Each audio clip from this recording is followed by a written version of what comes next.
굿모닝 YTN 3부 이어갑니다. 이스라엘의 봉쇄로 물자난을 겪고 있는 가자지구 주민을 돕기 위한 두 번째 구호품 트럭이 검문소를 통과했습니다. 이번 구호품에 연료가 포함됐다는 보도가 잇따르고 있는데 이스라엘 정부는 부인하고 있습니다. 유재복 기자가 보도합니다. 물건을 가득 실은 트럭이 줄지어 국경을 넘습니다. 가자지구 주민들에게 생명줄이 될 물과 식량입니다. 하루 전 처음으로 20대가 들어간 데 이어 트럭 17대 분이 지원됐습니다. خدمات طبيه عشان ندخل ان شاء الله ربنا يكرم ندخل رفح ونساعد اخواتنا هناك في مساعده المصابين والجرحى في قطاع غزه. 구호품 트럭과 함께 라파 검문소 부근에서 연료 차량이 목격됐습니다. UN 팔레스타인 난민기구는 차량이 가자 지구에 들어가 병원 두 곳에 연료를 지원할 것이라고 밝혔습니다. 하지만 이스라엘 총리실은 이 사실을 부인했습니다. 가자 지구 내부의 UN 저장소에서 병원으로 연료를 운반하는 트럭이라는 것입니다. 이스라엘은 하마스가 폭발물 제조에 사용할 거란 이유로 연료 반입을 반대하고 있습니다. 이스라엘군의 무차별 폭격으로 무너져 내린 시장. 폐허 속에서 쓸만한 물건을 건지려는 사람들로 붐빕니다. 연료가 부족한 병원 사정이 가장 좋지 않습니다. 전기로 작동되는 인큐베이터에 신생아 130명이 위험에 처해 있습니다. 유엔은 연료가 없으면 인도적 지원도 없다며 즉각적인 지원을 호소하고 있습니다. What entered is good, but it's not enough. We need at least 100 trucks per day to get into Gaza. 가자지구 구호 물품 반입은 지난 18일 바이든 미국 대통령의 이스라엘 방문 때 합의됐습니다. 하지만 하루 20대 분량은 통상 반입분의 3%에 불과할 정도로 턱없이 부족한 실정입니다. YTN 유재복입니다. 이스라엘과 하마스의 전쟁으로 피난민 160여만 명이 발생한 것으로 집계됐습니다. 이스라엘 일간 하레츠는 가자지구 피난민이 140만 명에 이른다고 보도했습니다. 이 가운데 70만 명가량은 다른 지역으로 이동했고 나머지는 UN 팔레스타인 난민기구 학교나 종교시설로 피신했습니다. 이스라엘 정부는 하마스와의 전쟁 과정에서 20만 명 이상이 내국인 난민이 됐다고 밝혔습니다. 요아브 갈란트 이스라엘 국방장관이 하마스 소탕을 위한 가자지구에서의 지상작전이 길게는 석 달까지 이어질 수 있다고 내다봤습니다. 갈란트 장관은 현지 시각 20일 공군 사령부에서 지상작전은 가자지구에서 마지막 작전이 돼야 한다며 이같이 말했습니다. 갈란트 장군은 작전이 길게는 석 달까지 이어질 수 있지만 결국 하마스는 존재하지 않을 것이라고 강조했습니다. 이스라엘과 하마스의 전쟁이 주변국으로 확대될 우려가 커지는 가운데 세계 곳곳에서 시위가 잇따랐습니다. 인질을 석방하라며 이스라엘을 지지하는 시위와 팔레스타인의 자유를 주라고 요구하는 시위들이 세계를 둘로 나눴습니다. 보도에 기정훈 기자입니다. 어린이는 협상 카드가 아니다. 팔레스타인 무장정파 하마스에 납치된 인질의 석방을 요구하는 시위가 스위스 제네바에서 열렸습니다. 시위자들은 전쟁 희생자를 보호하자는 제네바 협약을 강조했습니다. Let's be human. And so that's why we're here in Geneva, because this is where the Geneva Convention was formed. This is where all of the organizations of the world collectively agreed. 독일 베를린에서도 인질 석방 촉구 시위가 열렸습니다. 동생이 인질로 붙잡힌 언니는 연단에 올라서도 말을 잘 잇지 못합니다. Today is my sister's birthday. I stand here before you alone, not knowing where she is and unable to hug her. 독일 대통령은 홀로코스트까지 언급하며 이스라엘을 지지했습니다. Noch nie seit dem Ende der Shoah wurden so viele Jüdinnen und Juden ermordet. Und Israel, ja, Israel hat das Recht, sich gegen diesen Terror zu verteidigen. Und Deutschland steht dabei, fest an Israels Seite. 팔레스타인을 지지하는 시위는 좀 더 격렬했습니다. 파키스탄 카라치에서는 시아파 수백 명이 모여 이스라엘과 미국 국기를 불태우며 가자지구 폭격을 규탄했습니다. हर शर और फसाद के पीछे अमेरिका है। हम उनको मुतनब्बी कराने आए हैं कि आप इस्राइल के साथ देना छोड़ दें। वहाँ फ़लस्तीन पर जुल्म हो रहा है। 파리에서도 전쟁 발발 처음으로 친팔레스타인 시위가 허용됐는데 수천 명이 모여 휴전을 외쳤습니다. C'est pas du tout la faute du peuple, c'est le peuple qui a abandonné, le peuple qui est fracturé au niveau représentatif. Et ça, on peut pas dire que les actions du Hamas et les actions du peuple palestinien. 하마스의 기습 공격으로 시작된 전쟁이 보름을 넘기며 확전 우려가 커지는 가운데 광장에 나선 세계인들의 목소리도 둘로 갈렸습니다. YTN 기정훈입니다.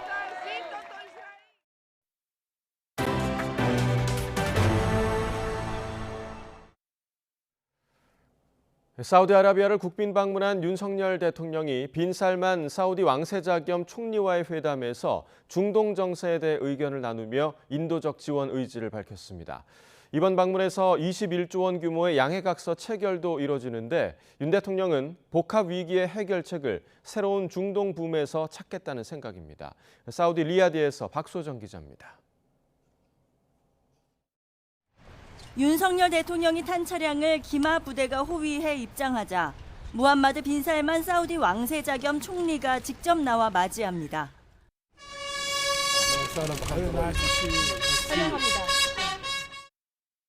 성대한 국빈 환영식에서 반갑게 손을 맞잡은 윤 대통령과 빈 살만 왕세자, 이어 회담장에서 마주했습니다. 정상간 상호 갈등이 실현되고 양국 관계가 크게 발전하는 것을 신뢰하고 있습니다. 두 정상은 이스라엘과 하마스 간 무력 충돌 사태로 불안정한 중동 정세를 둘러싼 의견을 나눴는데 윤 대통령은 특히 우리 정부가 인도적 지원을 포함해 필요한 협력을 하겠다는 뜻을 전했습니다. 핵심 화두는 경제 문제였습니다. 출렁이는 국제 유가, 사우디가 우리나라 최대 원유 공급국인 만큼 윤 대통령은 빈살만 왕세자에게 원유 시장 안정을 위한 리더십을 발휘해달라 당부했고 우리 기업들이 입찰에 참여한 네옴시티 프로젝트에서도 수주할 수 있도록 지원을 요청했습니다. 회담 이후에는 산업부와 사우디 에너지부 간 수소 오아시스 협력 이니셔티브와 통계청 간의 협력 약정서가 체결됐습니다. 한국석유공사와 사우디 아람코의 원유 공동 비축 계약도 이뤄지는 등 이번 국빈 방문을 계기로 맺을 양해각서는 모두 50여 건, 21조 원 규모입니다. 첫 사우디 국빈 방문을 통해 한사우디 관계를 과거 탄소 기반의 중동 1.0을 넘어 탈탄소 기반의 중동 2.0으로 전환하는 역사적 전기를 우리가 직면한 복합 위기 역시 새로운 중동 붐을 통해 해결책을 찾을 수 있다는 것이 1호 영업사원인 윤석열 대통령의 생각입니다. 윤 대통령은 한사우디 투자 포럼에도 참석해 사우디의 수소 생산과 한국의 수소 유통을 결합해 글로벌 수소 경제를 선도하자고 제안했습니다. 이번 중동 순방 일정 모두 국민의 먹고 사는 문제로 귀결된다. 대통령실이 거듭 강조하는 내용입니다. 윤 대통령이 매달 외교 일정에 주력할 때 시급한 민생을 외면하는 것 아니냐는 비판이 불거지는 점을 의식한 것으로 보입니다. 사우디 리야드에서 YTN 박소정입니다. 장기간 단식 뒤 회복 치료를 해오던 더불어민주당 이재명 대표가 건강 악화로 병원에 입원한 지 35일 만인 오늘 당무에 공식 복귀합니다. 이 대표는 오늘 오전 최고위원회의를 주재한 뒤 오후에는 당 지도부가 모이는 고위전략회의에 참석해 당 운영과 민생, 경제, 예산 심사 문제 등을 놓고 논의를 이어갈 예정입니다. 앞서 권칠승 수석 대변인은 이 대표가 복귀 뒤 당의 단합 문제에 주력하고 민주당이 민생에 유능한 모습을 보이도록 독려할 것으로 예상된다고 밝혔습니다. 국민의힘 김기현 대표가 당무 복귀를 앞둔 민주당 이재명 대표에게 민생협치 회담을 제안했습니다. 야당과의 민생 경쟁에서 밀리지 않겠다는 의도로도 읽히는데 당 쇄신의 중심이 될 혁신위 인선을 두고서는 막판 진통이 이어지고 있습니다. 정현우 기자의 보도입니다. 민심과 민생은 당이 주도하겠다는 취지로 예전처럼 총리 공간이 아닌 국회에서 진행된 고위 당정 협의회. 애초 첫 발언을 하려던 한덕수 총리 대신 먼저 마이크를 잡은 김기현 대표가 더불어민주당 이재명 대표를 향해 민생협치회담을 전격 제안했습니다. 민생협치회담을 개최하고자 제안하고자 합니다. 형식과 격식에 구애받지 않고 야당 대표와 만나겠습니다. 허심탄회한 대화를 통해 꼬인 것은 풀고 복귀 일성으로 민생을 강조하려던 이 대표에 앞서 대표급 회담을 제안하면서 민생 경쟁에서 밀리지 않겠다는 의지를 강조한 겁니다. 실제 각종 민생 경제 대책이 담긴 고위당정 협의 결과도 내놓았습니다. 김장철에 대비한 정부 배추 물량 방출 등 먹거리 물가 안정책과 유류세 인하 조치 연장 등 에너지 수급 대책을 포함해 금융시장 불확실성 확대로 생길 취약계층의 어려움에 대비해 정책 방향을 미리 예고하는 포워드 가이던스도 운을 뗐습니다. 소럼피스킨병 발생 지자체에 특별 교부금을 내려보자는 제안도 정부 즉각 수용을 받아냈습니다. 민생 드라이브와 보조를 맞출 당 쇄신책, 혁신위원회 구성을 두고는 막판 진통을 거듭하고 있습니다. 김 대표가 직접 외부 인사를 위주로 제안을 했지만 대다수가 고사를 거듭해 당초 계획보다 확정 날짜가 미뤄지고 있습니다. 제안도 하고 접촉도 하고 했지만 쉽지 않은 여건인 거는 분명한 거고 조금 시간을 주세요. 지금 이게 우리 당이 지금 처해 있는 현실임을 저희 인정하고 있습니다. 보궐선거 참패로 내년 총선 불안감이 확산한 가운데 혁신위 인사 실패는 자칫 김 대표에게 치명타를 안길 수 있는 만큼 인선을 둘러싼 신중론도 적지 않습니다. 하지만 속도감 있는 당 쇄신 역시 절실하고 당 혁신을 바라보는 관심 또한 높은 상황에서 김 대표에게 주어진 시간이 많진 않은 것으로 보입니다. YTN 정현입니다. 내년 총선을 앞둔 21대 국회 마지막 국정감사가 종반으로 접어든 가운데 오늘은 국회 법제사법위원회 대검찰청 대상 국정감사가 주목됩니다. 여야는 이 자리에서 최근 검찰이 수사하고 있는 대선 개입 허위보도 의혹과 관련해 수사 필요성을 두고 공방을 벌일 것으로 보입니다.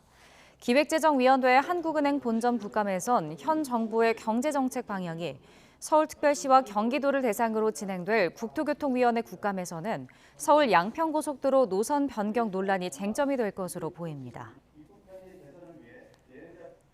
지난 5년 동안 검찰이 범죄 수익으로 몰수해 보유하고 있는 가상화폐가 11억 원어치에 달하는 것으로 드러났습니다. 가격이 폭등한 가상화폐를 처분해 거액을 국고에 환수하기도 했지만 처분 시점이 제각각이라 더욱 전문적인 처분 기준이 필요하다는 지적이 나옵니다. 보도에 홍민기 기자입니다.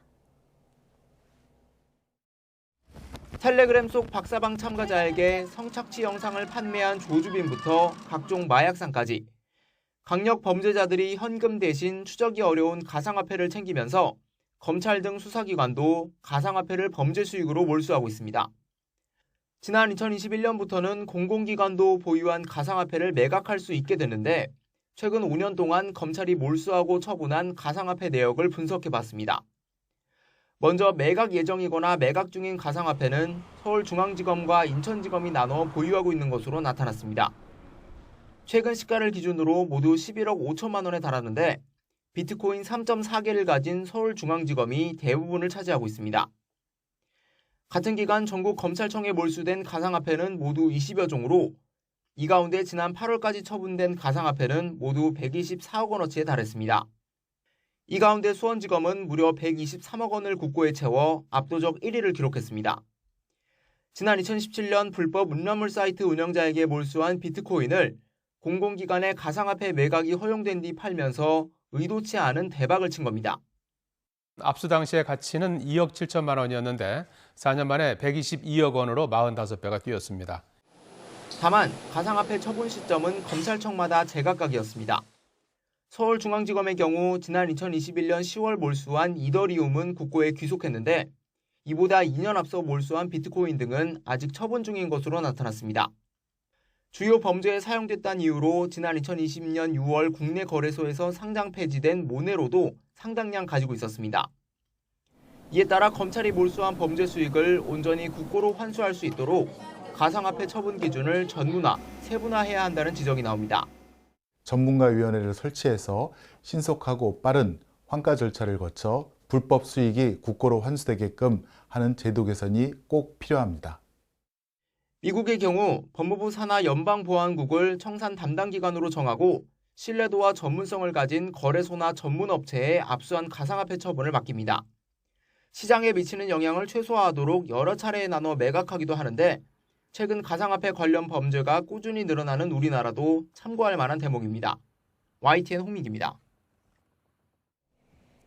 SM엔터테인먼트 주가 시세 조종 의혹을 수사하는 금융감독원이 오늘 카카오 창업주인 김범수 전 이사회 의장을 소환해 조사합니다. 금감원 특별사법경찰은 지난 8월 김범수 전 의장의 사무실을 압수수색한 데 이어 오늘 오전 10시에 출석할 것을 통보했습니다. 금감원 특사경은 김 전 의장을 상대로 SM엔터테인먼트 시세 조종 의혹과 관련한 지시나 보고가 있었는지 강도 높은 조사를 할 것으로 보입니다. 1급 가축 전염병인 럼피스킨병이 국내에 처음 발생한 지 이틀 만에 10곳으로 늘었습니다. 정부는 추가 발생이 우려되는 엄중한 상황이라며 방역에 총력 대응하기로 했습니다. 양희력 기자가 보도합니다.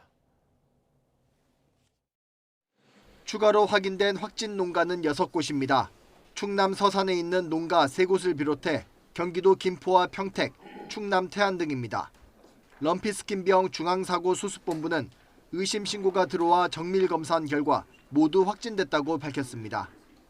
이 가운데 충남 서산의 한우 농가 3곳은 국내에 럼피스킨병이 첫 발생한 지역과 지리적으로 인접한 곳이기도 합니다. 이로써 국내의 럼피스킨병 발생 농장은 현재까지 모두 10곳입니다. 방역당국은 현재 발생 추세를 엄중한 상황으로 인식하고 있습니다. 현재는 잠복기를 거친 바이러스가 동시에 발현 중인 것으로 보고 모기 등 매개체를 통한 추가 감염을 막는 데 총력 대응할 방침입니다. 백신으로 방어가 충분히 가능하다며 우선 소 170만 마리에 접종할 분량을 다음 달 초까지 도입하기로 했습니다.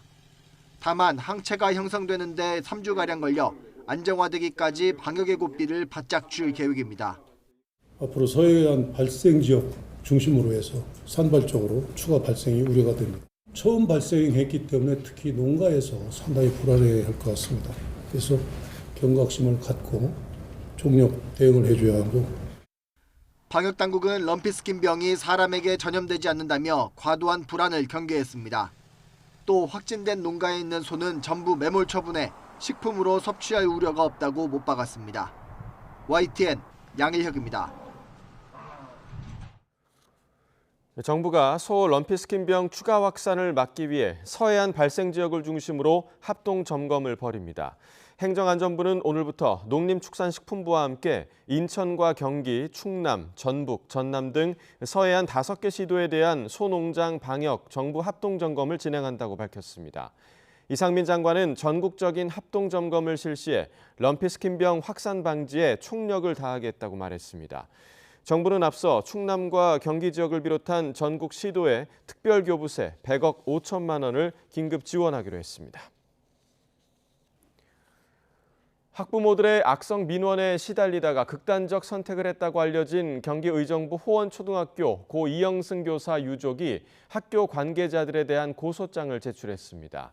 이 교사 유족 측은 어제 직무유기 등의 혐의로 당시 호원초 교장과 교감 등 학교 관계자 4명과 교육행정직 공무원 1명에 대한 고소장을 의정부 경찰서에 접수했습니다.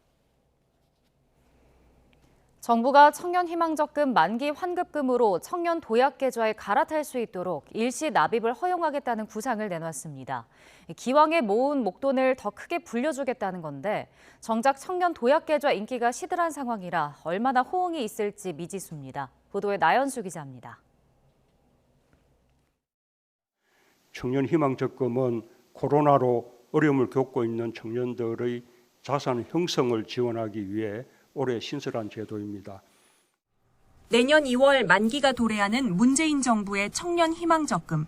매달 50만 원 한도에서 2년 납입 시 은행 이자의 저축 장려금, 비과세 혜택까지 연 10% 가까운 금리 효과를 줬습니다.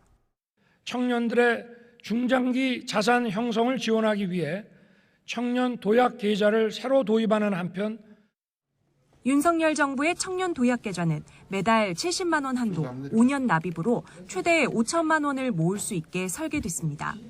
청년 희망적금 만기 환급금의 경우 특별히 일시납을 허용하고 정부 지원금도 해당 분에 바로 붙여주겠다는 게 정부 구상입니다. 예를 들어 희망적금 만기 환급금 1,260만 원을 곧장 연금리 5% 청년 도약 계좌에 넣으면 월 70만 원씩 18개월간 납입한 것으로 인정됩니다.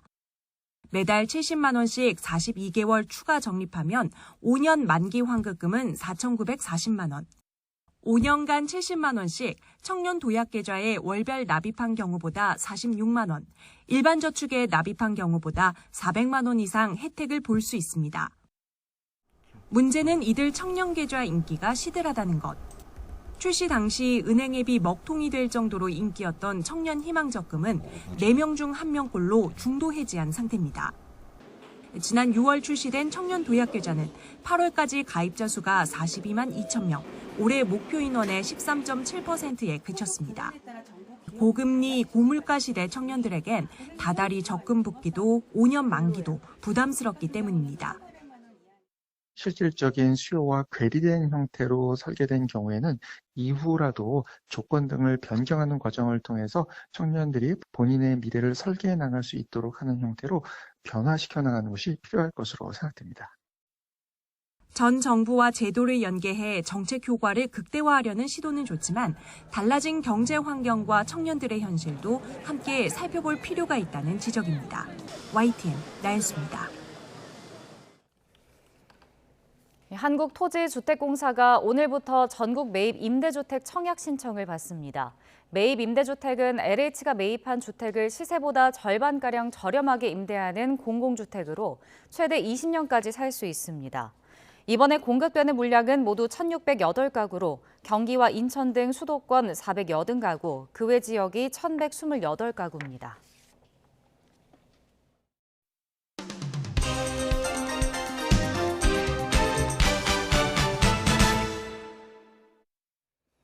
(10월 23일) 월요일입니다. 굿모닝 브리핑 시작합니다. 자, 오늘 처음 볼 거는 동아일보에 실린 위기의 지역화폐라는 제목의 기사입니다. 지역화폐는 추가 적립이나 할인 혜택이 있어서 많은 시민들이 이용하고 있죠. 그런데 예산 문제로 혜택이 줄거나 폐지까지도 검토되고 있다고 합니다. 국회에 제출된 내년도 예산안을 보면 지역화폐 지원을 위한 예산은 한 푼도 편성돼 있지 않습니다. 그 이유는 크게 두 가지로 언급되고 있는데, 하나는 국민의 세금으로 특정 지역 주민을 지원하는 건 형평성에 어긋난다는 점, 두 번째는 코로나 기간 한시적으로 시행한 정책인 만큼 국가적으로 지원할 시기가 지났다는 점입니다.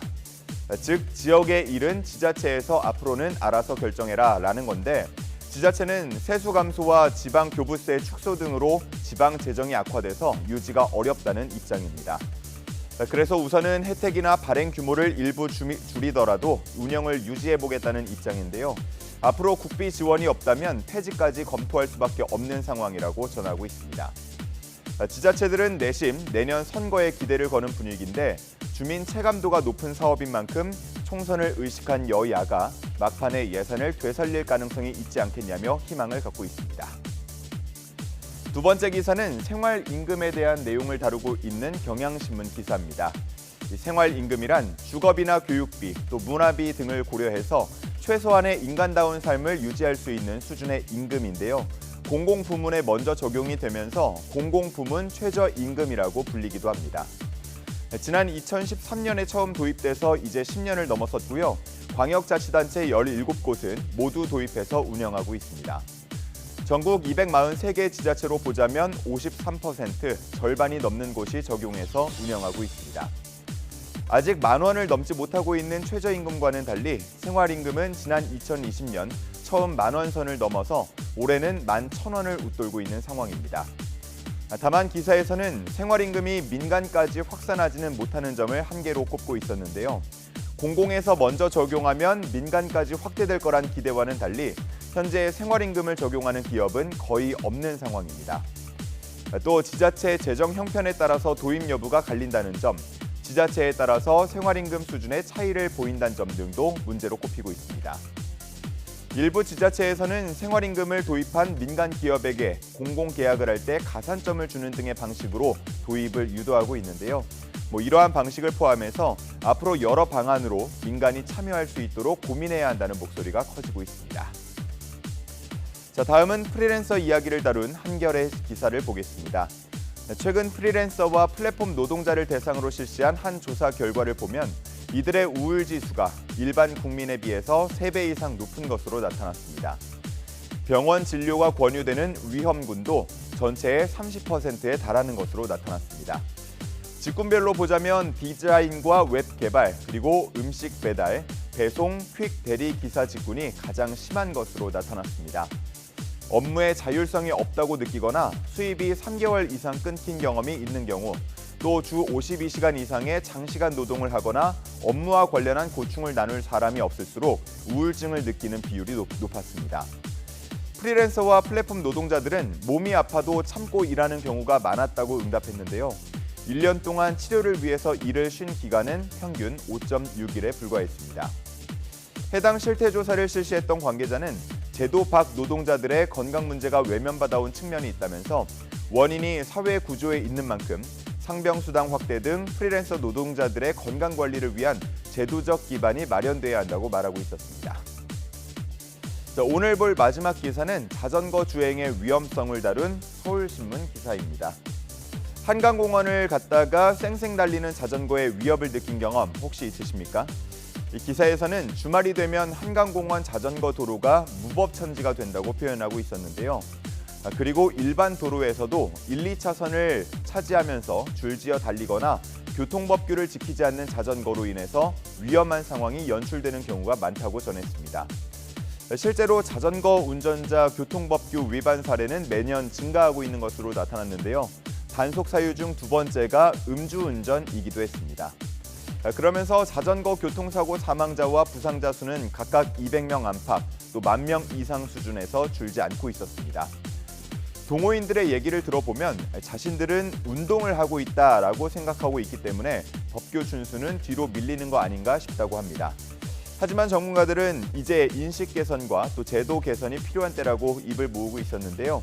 자전거도 곧 자동차다라는 점을 명확히 할 수 있도록 지속적인 교육이 이루어져야 하고 자전거 도로의 제한 속도 도입, 또 자전거 번호판 부착 등을 통해서 단속을 강화해야 한다고 말하고 있었습니다. 10월 23일 아침 신문 살펴봤습니다. 지금까지 굿모닝 브리핑이었습니다.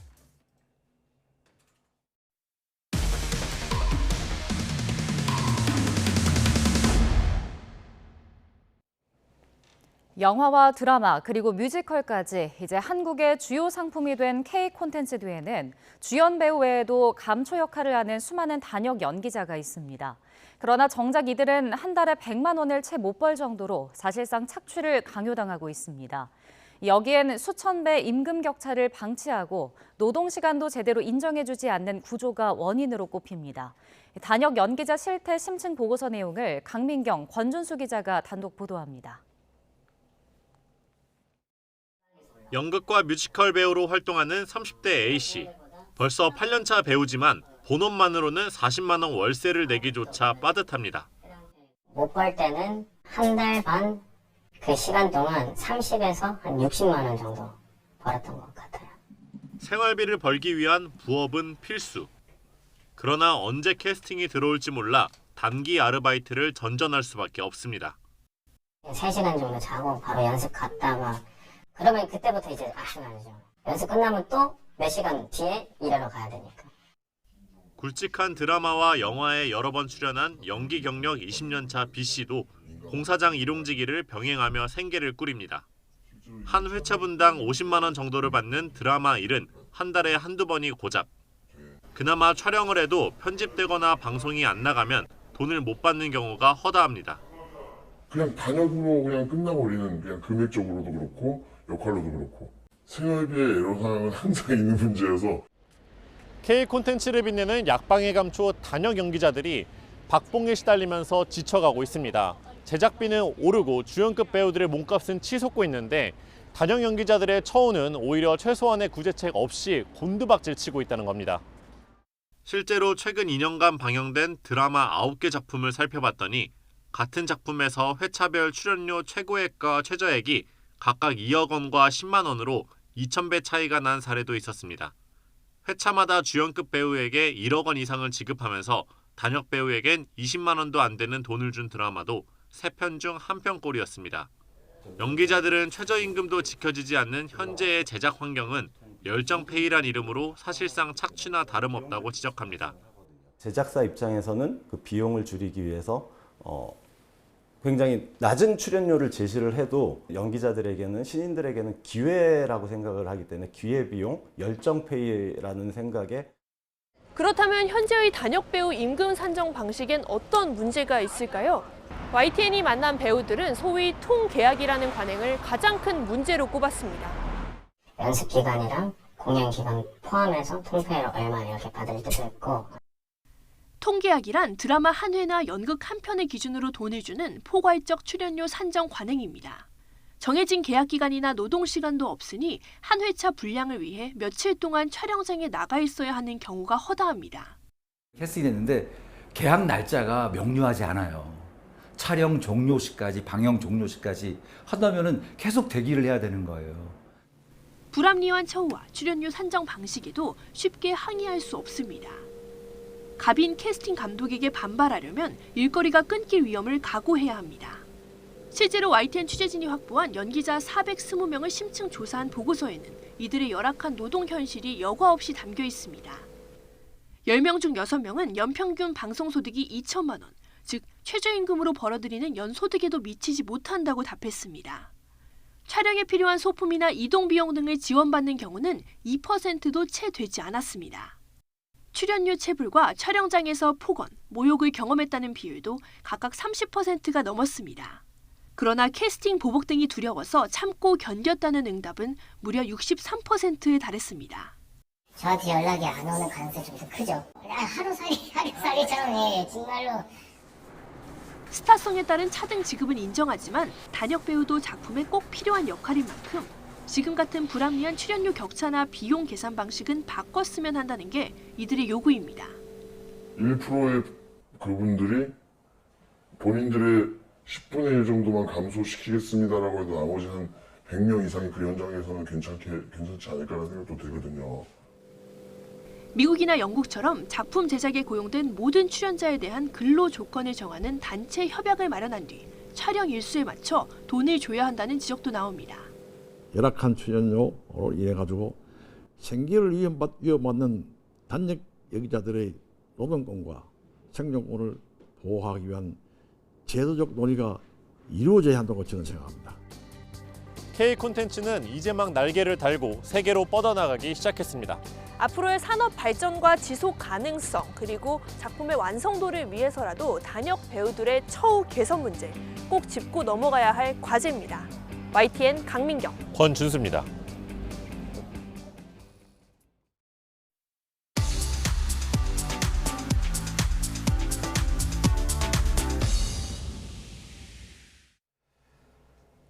경제 소식을 빠르고 친절하게 전달해드립니다. 오늘 굿모닝 경제는 유혜미 한양대학교 경제금융대학 교수와 함께하겠습니다. 어서 오세요. 어서 오십시오. 자, 윤석열 대통령이 지금 사우디아라비아를 국빈 방문하고 있는 중인데 사우디가 우리 기업에 21조 원 규모의 추가 투자를 단행하기로 했다라는 소식이 들렸습니다. 어떤 의미가 좀 있을까요? 네, 그동안 이제 사우디와 우리가 교류를 많이 해왔습니다. 그런데 대체로 이제 그 경제적인 협력이라고 하는 것은 뭐 원유 교역 아니면 이제 건설 부문에 이제 집중되어 있었거든요. 그런데 이번에는 굉장히 다양한 첨단 신산업 분야의 교역이 좀 확대되는 그런 의미가 있다고 볼 수가 있겠습니다. 그래서 이번에 그 양해각서를 체결한 분야를 보면요, 뭐 에너지나 전력, 그다음에 인프라 플랜트, 첨단 산업 제조업해서 뭐 전기차, 뭐 수소 분야, 아니면 뭐 로봇 분야 해서 굉장히 여러 가지 첨단 신산업에 대한 그런 이제 양해각서를 많이 체결을 했거든요. 그래서 총 양해각서는 40건, 그다음에 계약은 이제 한 6건 정도 됐는데요. 이게 총 규모가 한 21조 원 정도 규모가 된다고 합니다. 근데 지난해 이제 무함마드 빈 살만 왕세자, 사우디 왕세자가 방한을 했을 때도 한 40조 원 규모의 MOU와 계약을 체결을 했었거든요. 그러니까 여기에 덧붙여서 21조 원 규모의 이제 양해각서와 이제 계약을 더 체결하게 됐으니까 그 굉장히 우리나라 산업에도 굉장히 중요한 의미가 있고요. 그다음에 양국 간의 경제적 협력이 점점 더 확대되고 있다는 것에도 굉장히 큰 의미가 있다고 볼 수가 있겠습니다. 네. 그리고 또 이제 사우디 아람코사와 원유 공동 비축 사업 계약을 맺었는데요. 이게 어떤 내용이고 우리에게는 어떤 부분이 도움이 되는 건가요? 예, 여러 가지 첨단 신산업 분야의 경제 협력도 있지만 또 눈길을 끄는 부분이 바로 이 공동 원유 비축 사업입니다. 이게 뭐냐면 이제 사우디의 국영 석유 기업인 아람코라고 있는데요. 이 아람코가 석유공사의 울산지사 원유 저장소에 이제 원유를 저장을 하는 거죠. 그러면 우리 입장에서는 이 원유 저장소를 제공을 하기 때문에 임대 수익을 얻을 수 있는 그런 이점이 있고요. 그다음에 이 원유 저장된 걸 가지고 국내외에서 이제 판매를 하게 되는데 만약에 이제 국제적인 원유 수급에 비상 사태가 생긴다 하면 우리는 재고 물량을 좀 최우선적으로 확보할 수 있는 그런 이점이 있다고 볼 수가 있겠습니다. 그래서 이런 부분에서 최근에 뭐 이스라엘 하마드 간의 그 뭐 무력 충돌이라든지 아니면 러시아 우크라이나 전쟁과 같은 상황에서 우리가 원유 가격이 굉장히 뛰고 수급이 불안정해지는 상황이 이제 많이 발생을 했지 않습니까? 네. 그래서 그런 상황에서 우리에게도 도움이 되는 그런 이제 계약이다라고 볼 수가 있겠습니다. 예. 자, 중국 이야기도 좀 해보겠습니다. 중국이 올해 연말부터 이 전기차 배터리 핵심 재료죠. 흑연 수출을 통제하겠다. 이렇게 지금 밝혔는데 이렇게 되면 우리 기업들이 좀 긴장할 수밖에 없을 것 같아요. 예, 그렇습니다. 이 흑연이라는 게 우리가 연필 시임으로 생각을 하고 있는데요. 배터리에 굉장히 중요한 원료입니다. 근데 배터리가 왜 중요하냐면 우리나라 전기차 사업이 굉장히 많이 발전을 하고 있지 않습니까? 전기차의 핵심 소재인 이 배터리에 들어가는 이제 흑연이 재료로 많이 쓰이고 있는데요. 배터리 하나당 한 20-30% 정도의 흑연이 필요하다고 합니다. 그러니까 흑연이 굉장히 이제 중요한 재료일 텐데요. 문제는 이 중국이 전 세계 흑연 공급의 상당 부분을 차지하고 있는데 일단 흑연 채굴량을 보면요. 전 세계 채굴량의 한 3분의 2 정도, 한 66% 정도가 중국에서 채굴이 되고 있고요. 그러면 정제하는 양은 한 90% 정도에 달해서 이 중국의 흑연 그 독점력이 굉장히 큰 상황입니다. 그런데 이번에 상무부의 허가 없이는 이제부터 흑연 수출을 하지 못하게 하겠다. 즉 흑연 수출을 통제하겠다는 거기 때문에 우리나라 같이 전기차 배터리를 위해서 흑연이 많이 필요한 그런 기업들로서는 조금 이제 문제가 있을 수가 있겠습니다. 그런데 뭐 그게 아주 이제 심각한 뭐 위기 상황이라고 보기는 조금 어려운 게 최근에는 이제 천연 흑연뿐만 아니라 인조 흑연도 많이 사용이 되고 있고요. 네. 얼마 전에는 포스코 퓨처엠이 이 인조 흑연의 국산화에 성공을 했습니다. 그래서 그런 부분도 약간 도움이 될 수가 있겠고요. 그다음에 지금 당장은 아니지만 이제 흑연 이외에 실리콘이 이제 흑연을 대체할 수 있는 그런 배터리 원료로서 이제 지금 주목을 받고 있는데 이거는 사실 상용화에는 좀 시간이 걸리긴 합니다.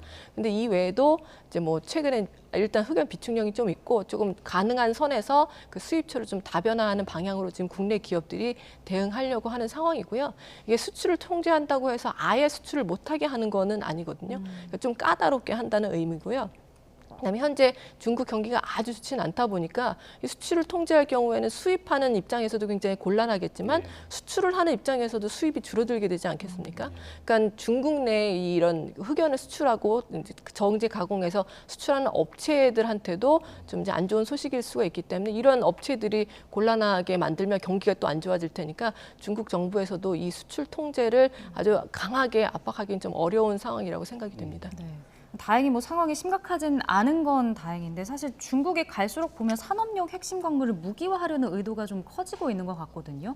우리 입장에서는 당연히 대비나 대응을 좀 해야 되지 않을까요? 예, 그렇습니다. 뭐 미국 등 서방 국가에서 아무래도 중국의 첨단 산업 개발과 관련된 여러 가지 뭐 수출 통제 조치라든지 그런 조치들을 취하고 있기 때문에 중국 입장에서도 본인이 보유하고 있는 그런 자원을 무기화하려는 움직임이 굉장히 잦게 나타나고 있습니다.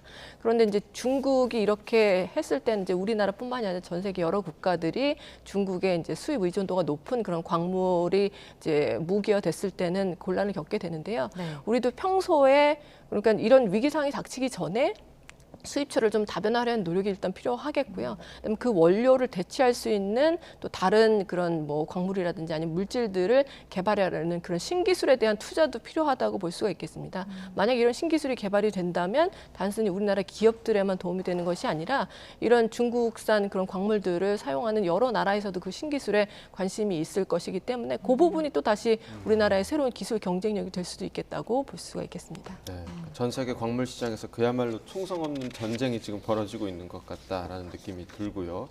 자, 다음 소식도 좀 보겠습니다. 최종 학교를 졸업한 뒤에 3년 넘게 취업 활동 없이 시간을 보낸 청년 8만 명을 지금 넘어선 것으로 나타났습니다. 이런 현상을 교수님 좀 어떻게 보고 계세요? 굉장히 뭐 안타깝고 예. 그다음에 뭐 경제적으로 미칠 영향도 상당히 크다고 생각이 되는데요. 이 취업을 하고 있지 않은 그런 청년들이 상당히 많다는 건데 청년은 15세에서 29세 사이에 이제 사람들을 우리가 청년이라고 부릅니다. 그런데 이 취업을 하고 있지 않은 기간이 길면 길수록 사실은 더 취업을 하기가 어려워지지 않습니까? 근데 살펴봤더니 이 니트족이라고 하는 즉 교육을 받고 있지도 않고 취업을 하고 있지도 않고 또 뭐 직업 훈련 같은 것도 받고 있지 않은 그러면서 집 등에서 그냥 시간을 보냈다라고 응답한 청년들이 상당히 많다는 건데요. 특히 뭐 미취업 기간이 한 6개월 미만 정도 되는 청년들 중에서는 이런 니트족들이 한 뭐 20%대 정도 되는데 3년 이상 취업을 하고 있지 않은 그런 청년들 중에서는 한 37% 정도가 즉 한 10명 중에서 4명 정도가 그냥 시간을 보냈다라고 하는 거거든요. 근데 이렇게 3년 이상 미취업 기간이 길어지는데 뭐 더 이상 뭐 직업 훈련이나 교육 같은 걸 받고 있지 않다고 하면 점점 더 취업을 할 수 있는 확률이 떨어지게 될 거고요. 그렇다면 왜 이런 문제가 생길까 뭐 여러 가지 생각을 해볼 수가 있을 텐데요. 일단은 뭐 그 사람들 눈높이에 맞는 일자리가 많지가 않다라는 점이 이제 하나가 이유가 될 수가 있겠고요. 그다음에 지금 현재는 과거보다 이제 소득이 늘어나다 보니까 부모들이 이제 지원을 할 수 있는 청년들이 많아서 이렇게 적극적으로 구직에 나서지 않는 그런 이유들도 있을 것 같습니다. 근데 문제는 이런 상황이 계속되게 되면 이런 부분들이 노동시장에서 계속해서 멀어지게 될 것이고요. 가뜩이나 우리나라 인구 증가율이 이제 아예 감소로 돌아서면서 노동시장에서의 이제 인력 부족 문제가 심각해지고 있는 상황인데 노동시장에서 아예 멀어져 있는 사람들이 늘어난다는 것은 전체적인 국가 경쟁력 측면에서도 좀 어려운 일이기도 하고요. 더더군다나 청년들이 취업을 해야지 사실은 뭐 혼인이라든지 아니면 출산 같은 것도 계획을 할 수가 있을 텐데 취업을 하고 있지 않다 보니까 출산율 저하라든지 아니면 혼인율 저하 같은 문제가 사실은 개선되기가 상당히 어려운 상황이 지속된다는 점에서 여러 가지 사회 경제적인 파급 효과가 큰 그런 상황에 그런 일면이라고 볼 수가 있겠습니다. 네.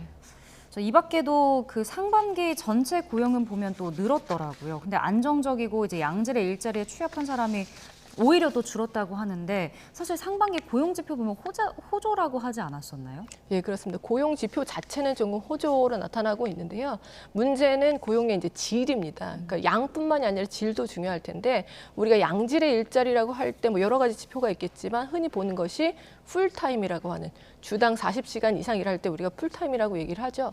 근데 풀타임 일자리가 많은지도 이제 상당히 중요한 지표인데요. 그냥 풀타임으로 일을 해야지 안정적인 소득 창출원으로서의 그 직업의 가치가 또 있지 않습니까? 그런데 이 풀타임으로 보면 풀타임으로 일하는 노동자 가운데서 뭐 공공부문 그거는 이제 기업에서 창출하는 것이 아니라 정부에서 창출하는 거니까요. 이 부분을 제외하고 또 약간 이제 특수한 일자리 부분이라고 볼 수 있는 뭐 농업 부분 같은 것을 제외하고 일반 민간 기업에서 창출하는 일자리를 기준으로 살펴보면요. 이 풀타임 취업자 수가 지난해보다 한 9만 명 정도 줄었습니다. 그러니까 오히려 양질의 일자리는 줄었기 때문에 이런 부분이 고용의 양은 늘어나고 있지만 질은 좋아지지 않는다는 부분에서 좀 문제가 있을 수가 있고요. 거기다가 더더군다나 이제 청년 부분의 일자리는 사실 창출이 굉장히 어려운 상황이에요. 여러 대내외 불확실성이 크다 보니까 그렇기 때문에 이제 고용의 질에 관련된 그런 정책에도 신경을 써야 될 그런 상황이라고 보고 있습니다. 네.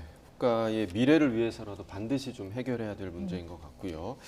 자, 이어서 다음 소식도 좀 보겠습니다. 대한항공과 아시아나항공의 합병. 아직도 합병 안 했어라고 생각하는 분들도 있으실 것 같은데 3년 동안 지금 이 문제가 이어져 왔습니다. 어떤 부분이 쟁점이 되고 있는 부분인가요? 네, 사실 이제 아시아나와 대한항공 간의 합병은 사실 2020년부터 이제 시작이 됐다고 볼 수가 있는데요. 2020년에 이제 산업은행이 두 기업 간의 결합을 발표를 하면서 본격적으로 추진이 되기 시작했습니다. 그런데 3년이 지난 지금까지 이제 완벽하게 마무리가 안 되고 있는데요. 이 기업 결합이 있을 때 사실은 우리끼리 기업 결합을 하고 끝이 아니라 이 대한항공이나 아시아나 같은 경우는 이제 국제적으로 계속해서 취항을 하고 있기 때문에 그 계속해서 교역을 하고 있는 다른 나라에도 승인을 받아야 되거든요. 그런데 이 이제 대한항공이 이 기업 결합에 관련된 그 승인을 요청하는 서류를 제출한 14개국 중에서 11개국에서는 이제 승인을 받았습니다. 그런데 최근에 EU에서 지난 5월에 보고서를 발표를 해서 이 두 기업이 결합을 했을 때 화물 부분에서 국제적인 경쟁이 좀 제한될 우려가 있다라는 이제 보고서를 발표를 했거든요.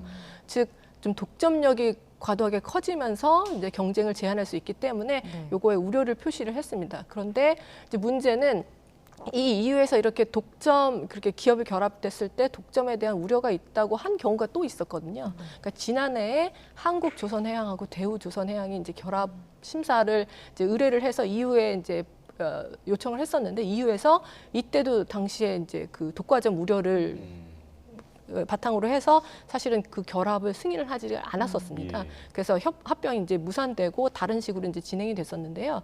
사실 근데 그때는 그 두 업체가 탑4 업체였습니다. 국제 조선 업계에서. 근데 지금 대한항공이나 아시아나 같은 경우는 그럴 정도는 아니거든요. 아무래도 이런 우려를 제기했다는 것 자체가 기업 결합에 우호적이지 않다는 신호기 때문에 이 부분이 지금 걸림돌이 되고 있고요. 그래서 지금 대한항공 입장에서는 아시아나의 화물 부분을 조금 이제 일부 매각하는 방향으로 이제 진행을 하겠다고 하는 상황인데요. 근데 이게 대한항공이 하고 싶다고 해서 할 수 있는 것이 아니라 아시아나 이사회에서 이것이 이제 찬성으로 이제 의결이 돼야 되거든요. 그런데 이제 이사회에서 만약에 이것이 부결이 될 경우에는 그래서 기업 결합이 무산될 수도 있는. 근데 무산될 경우에는 사실 산업은행에서 계속해서 아시아나에 추가 자금 지원을 하지 않겠다고 지금 선언을 한 상태고요. 그래서 굉장히 이제 난항에 부딪힐 것으로 지금 생각이 되고 있습니다. 네. 자, 마지막으로 경제 일정, 이번 주 주요 일정도 살펴보겠습니다. 먼저 국내 일정은 뭐가 있는지 좀 짚어주시죠. 예, 일단 8월 말 국내은행의 원화대출 연체율 현황이 발표가 됩니다. 지금 이제 고금리가 계속해서 오래 유지되고 있다 보니까 은행들의 이제 부실 대출이 어떻게 진행이 되고 있는지에 관심이 모아지고 있는데 그래서 어느 정도 상황인지를 우리가 좀 알 수가 있을 것 같고요. 그 다음에 3분기 실질 국내 총생산, 우리가 이제 GDP라고 하는 GDP의 속보치가 발표가 됩니다. 그래서 2분기에는 전기 대비 0.6% 이제 상승을 했는데 이번 3분기에는 어떻게 될지를 좀 살펴봐야 될 것 같고요. 8월 인구 동향도 발표가 되는데 계속해서 이제 출산율이 떨어지고 새로 이제 태어나는 출생아 수도 적어지다 보니까 이 지금 추세가 어떻게 계속되고 있는지도 좀 살펴봐야 될 것 같습니다. 네, 국내엔 이런 일정이 있고 해외에 또 어떤 일정들이 좀 있을까요? 예, 해외로 살펴보면요. 일단 이제 여러 가지 테크 기업들이 미국의 주요 테크 기업들이 실적을 발표할 예정입니다. 그래서 알파벳이라든지 아니면 뭐 메타 같은 여러 기업들이 실적을 발표할 예정인데 이게 좋은 실적을 발표할 경우에는 증시에도 약간 이제 훈풍이 불 수가 있는데 어떻게 될지를 살펴보면 좋을 것 같고요.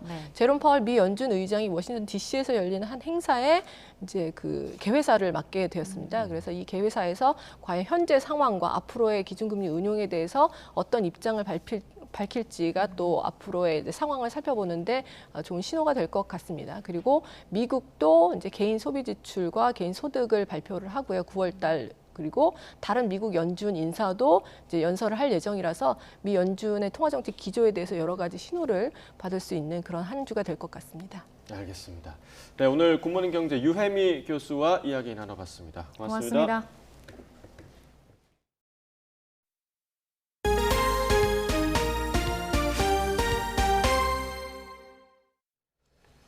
네, 서울 강서구청장 보궐선거 참패 이후 당 쇄신을 추진하는 국민의힘이 이를 주도할 혁신위원회 수장에 인요한 연세대 의대 교수를 내정했습니다.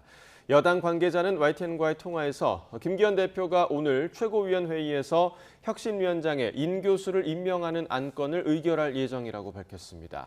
푸른 눈의 한국인으로 잘 알려진 인 교수는 4대째 한국에서 선교와 의료 활동을 한 공로를 인정받아 지난 2012년 1호 특별 귀화자가 됐습니다.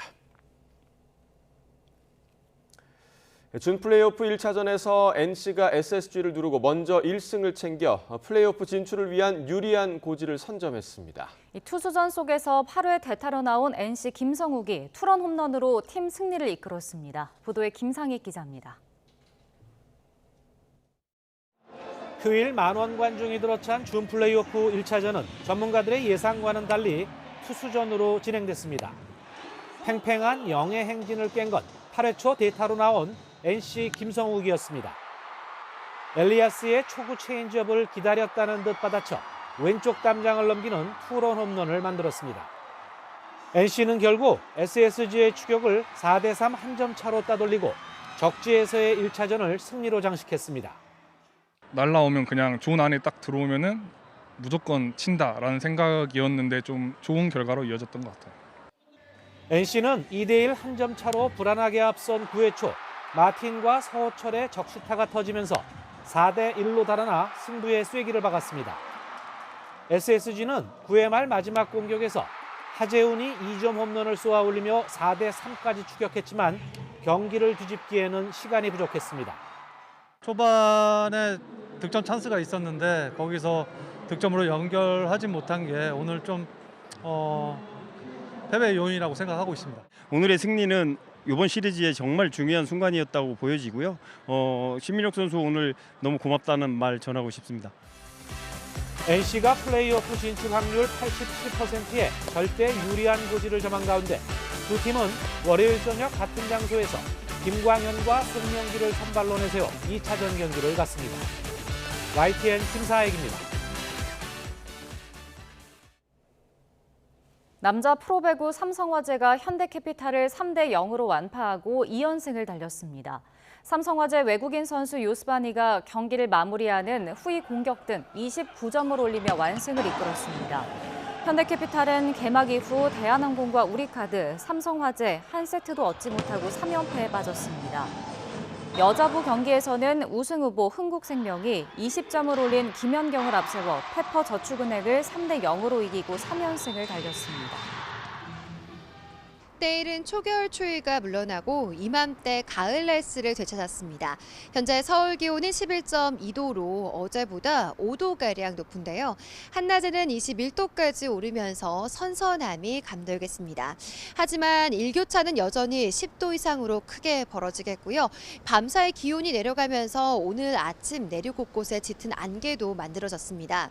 현재 가시거리를 살펴보면 경남 진주는 110m, 그리고 전남 장흥은 130m로 시정이 200m 미만으로 바짝 좁혀져 있는데요. 광주 공항에는 저시정 경보도 내려졌습니다. 항공기 이용하시는 분들은 운항 여부 확인해 주시고요. 출근길 교통안전에 각별히 주의해 주시기 바랍니다. 안개는 낮 동안에 기온이 오르면서 걷히겠고 하늘에는 구름만 다소 지나겠습니다. 다만 중서부 지방은 오후 한때 약하게 빗방울이 떨어질 수 있겠습니다. 오늘 아침 기온은 어제보다 2도에서 많게는 7도가량 높게 출발하고 있습니다. 현재 서울은 11.2도, 광주 9.8도, 대구 8.1도를 나타내고 있고요. 한낮에는 서울과 대전 21도, 부산 22도 등 어제보다 그리고 예년보다 1에서 2도가량 높겠습니다. 당분간 예년 수준의 가을 날씨가 이어지면서 크게 쌀쌀하지 않겠습니다. 절기 상강이 내일 오전부터 모레 새벽 사이 중서부 지방에는 비가 내리겠는데요. 다만 뚜렷한 비 소식이 없는 동해안 지역은 대기가 점점 더 메말라 가겠습니다. 강원 동해안 지역에는 건조주의보도 발효 중입니다. 산불 등 화재 예방에 각별히 주의해 주시기 바랍니다. 지금까지 YTN 홍나실입니다. 네, 이상으로 월요일 굿모닝 YTN 마칩니다. 잠시 후 뉴스라이더가 방송됩니다. 시청해주신 여러분 고맙습니다.